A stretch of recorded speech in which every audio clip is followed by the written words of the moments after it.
الحديث. وجاء مورينيو ليزيد الأمور اشتعالا. بالأمس قطعت الكرة وهجمة مرتدة في منتهى الخطورة. بلد الوليد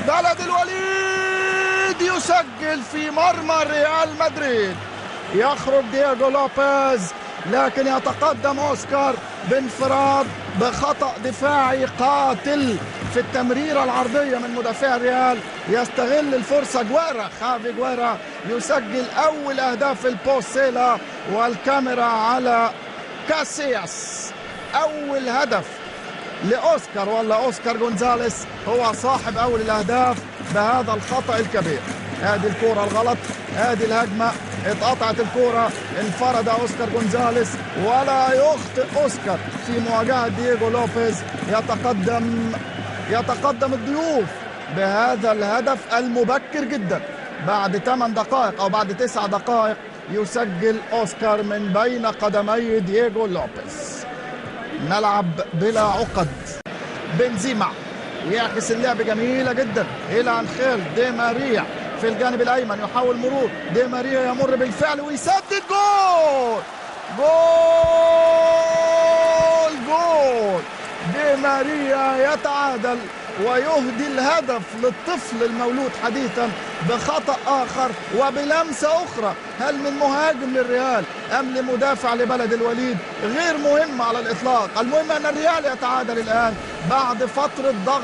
مجرد أنه فكر في الضغط، مجرد أنه انتوى الضغط، الريال يضغط ويسجل هدف التعادل.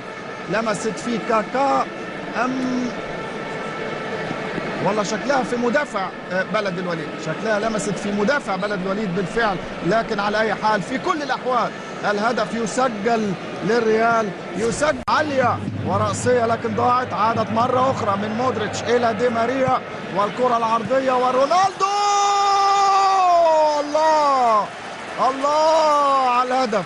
CR7 الدون كريستيانو رونالدو. الدون يضرب من جديد. كريستيانو دوس سانتوس افييرو هو ولا فيش غيره. هدفه رقم 32 في الليغا الإسبانية هذا الموسم والهدف الثاني للريال. الفرحة متحفظة، الفرحة بالأهداف متحفظة وده ده شيء مفهوم جدا. لكن ده لا يمنع من الإشادة بالهدف وبذكاء رونالدو، بحاسة التوجيه، بغريزة التوجيه دون أن ينظر للمرمى. رونالدو أمامية وتمريرة جميلة جدا تمر تصل إلى عمر راموس وراموس تاني جول. إيه المباراة دي؟ ما هذه المباراة؟ بلد الوليد لن يرحل في هدوء، لن يرحل في سلام، لن يترك سانتياغو برنابيو قبل أن يترك علامة وبصمة مهمة ومؤثرة. 2-2 في هذه المباراة. كفاح ونتيجة متقلبة وفرحة الآن لجمهور البلانكي فايوليتا، جمهور فريق البوسيلا بهدف التعادل لخافي جويرا. الكرة العرضية وأخطاء دفاعية كبيرة جدا وخافي جويرا لحظة سقوطه على الأرض يلمس الكرة ويضعها في شباك دييغو لوبيز ويتعادل بلد الوليد مرة أخرى. باراخا شقيق روبن لاعب فالنسيا الكبير السابق. كرة إلى بنزيما وأمامية وكاكا.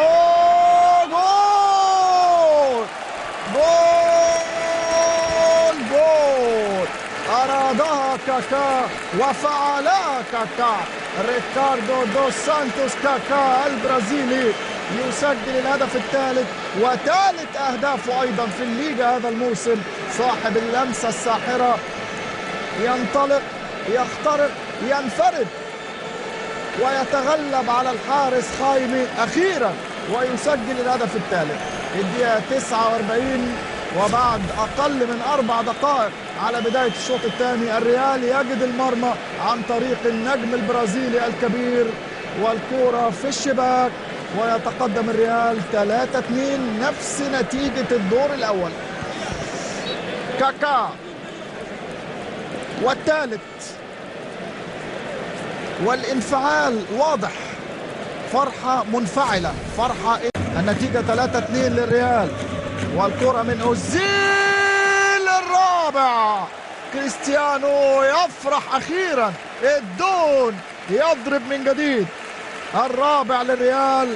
1 2 3 4. هذا الريال ما أروعه. هذا هو الريال. هذا هو الريال.